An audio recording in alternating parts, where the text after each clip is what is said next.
தேவனுடைய ஆவியானவர் என் மேல் இருக்கிறார். சிறுமைப்பட்டவர்களுக்கு சுவிசேஷத்தை அறிவிக்க என்னை அபிஷேகம் பண்ணினார்.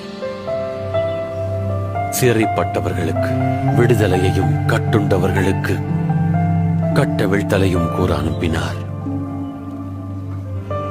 கட்டுண்டவர்களை விடுதலையாக்கவும் என்னை அனுப்பினார். அனுகிரக வருஷத்தை முழுங்குவதற்கும் அனுப்பினார். ஏசாயா,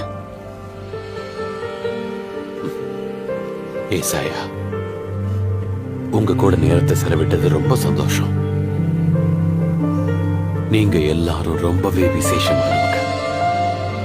என்னோட அடுத்த மாணவர்களும் இதே கேள்வியை கேட்பாங்கன்னு, அவங்க என்னோட பதிலையும் கேட்பாங்கன்னு நம்புறேன். இந்த புரிந்து கொள்ளும் திறன் அவங்க கிட்ட இல்லையோன்னு எனக்கு சந்தேகமா இருக்கு.